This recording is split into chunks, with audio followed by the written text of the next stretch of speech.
It was a scorching summer afternoon, and the house felt quieter than usual. I was in the kitchen, chopping fruits for a refreshing salad, trying to keep myself occupied. My husband was away, so busy with work that demanded more of his time than our family did. I had grown used to the long hours and the loneliness that came with them, but something about today felt different. My 21-year-old stepson entered the room unexpectedly. His presence was always so full of youthful energy that it seemed to brighten the room. Over the years, I had grown fond of him, thinking of him as part of my family. But lately, I had noticed subtle changes in how he behaved around me, and it was becoming harder to ignore. "Need any help?" he asked, his voice casual yet slightly uncertain. He glanced at the fruits I was slicing, then at me, his gaze lingering a split second too long. I smiled, handing him a knife. "Sure. You can start with the cantaloupe." He nodded and moved closer, standing beside me as he awkwardly began slicing. His hands were steady at first, but as the moments passed, I noticed a slight tremor in his grip. At one point, our hands brushed when I reached for a bowl, and he froze for a moment before pulling back quickly, muttering an apology. "It's fine," I said lightly, pretending not to notice the awkwardness. But inwardly, I couldn't shake the growing awareness I felt. As we worked, I caught him stealing glances at me, his eyes darting away every time I turned toward him. It was subtle, almost imperceptible, but it was there, a hesitation, a tension I hadn't felt before. The room suddenly felt smaller, the air thicker. "Looks like we're all set," I said, breaking the silence and sliding the finished salad onto the counter. Jason nodded, his face slightly flushed as if embarrassed by something he couldn't explain. He lingered for a moment longer than necessary before muttering something about needing to make a phone call and leaving the room. I stood there alone, staring at the empty doorway, replaying the interaction in my mind. I told myself it was nothing, just a passing moment. Jason was young, probably shy or nervous about something unrelated. But deep down, I knew better. His glances, the accidental touches, the way his voice had wavered, it all felt deliberate, even if he hadn't intended it to. That evening, as I sat on the couch waiting for my husband to return, I couldn't shake the feeling that something had shifted between Jason and me. It was faint, like a shadow moving just out of sight, but it was there, and no matter how hard I tried, I couldn't ignore it. The days that followed felt strange, as if an invisible line had been drawn between Jason and me. Neither of us acknowledged it. He started hanging around the house more often, offering to help with tasks he never cared for before. At first, I thought nothing of it, but soon it became clear. His presence wasn't random anymore. One afternoon, I was folding laundry in the living room when Jason walked in. He didn't say much, just sat on the couch and turned on the TV. I kept working, but I could feel his eyes on me, stealing glances whenever he thought I wasn't looking. It made me uneasy, though I tried not to let it show. "You've been busy," he said after a while, his tone casual but his expression more serious than usual. "Just keeping things in order," I replied, not meeting his gaze. He didn't respond, and the silence stretched out longer than it should have. Finally, I looked up. His eyes locked onto mine. There was something in his expression, curiosity, admiration, or something deeper, that left me unsettled. Later that week, I decided to spend some time by the pool, hoping to clear my mind. I wasn't expecting company, but Jason appeared not long after, claiming he needed a break from the heat. He dropped his towel onto a chair and jumped into the water without hesitation. I stayed on my lounge chair, pretending to be engrossed in a book. But when he surfaced from the pool, water dripping from his hair and shoulders, I couldn't help but glance up. He caught me looking, and for a brief moment, neither of us looked away. "Not getting in?" he asked, his voice light, but his eyes heavy with meaning. "No," I said, shaking my head. "I'm fine here." He swam closer to the edge, resting his arms on the side of the pool, his gaze fixed on me in a way that felt far too intimate. I felt the heat rise within me, not from the sun, but from the tension between us.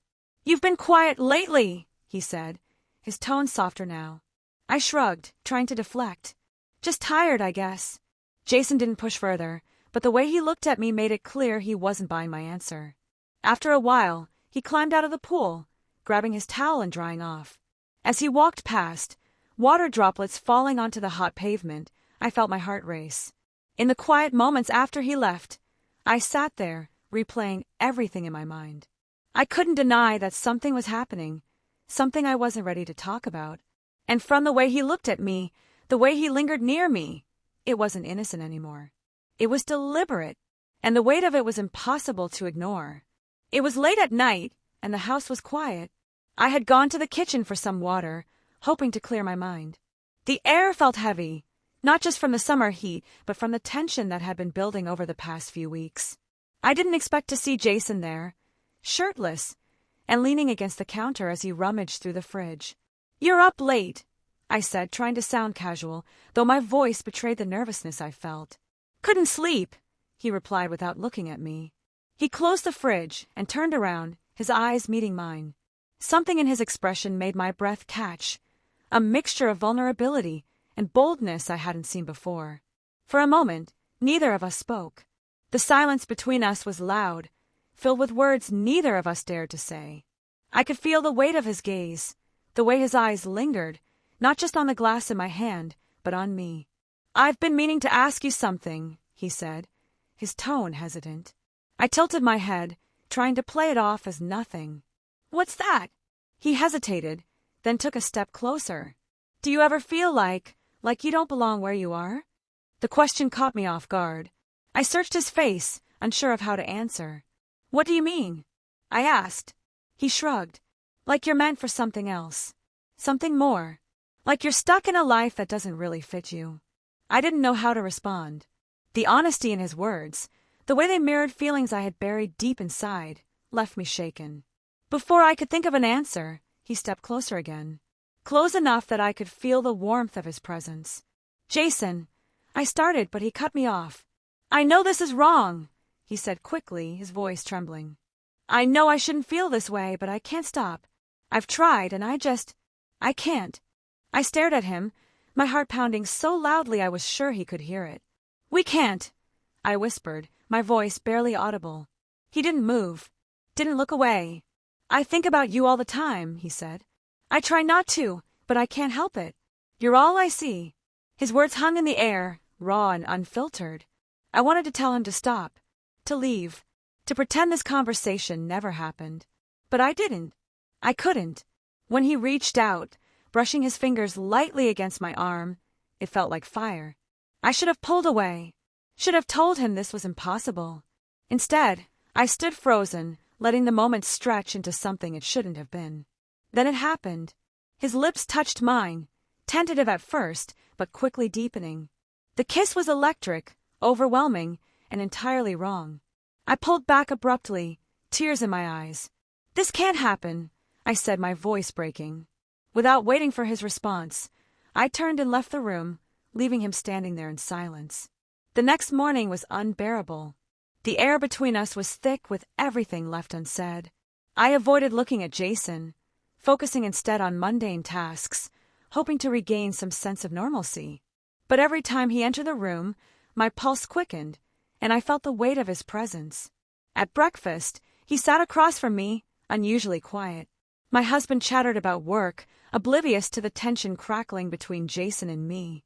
I nodded along, pretending to listen, but my mind was elsewhere, replaying the kiss over and over. After my husband left for work, Jason lingered in the living room. I tried to avoid him, but when I walked past, he called out softly, "Can we talk?" I froze. I knew I couldn't avoid this conversation forever.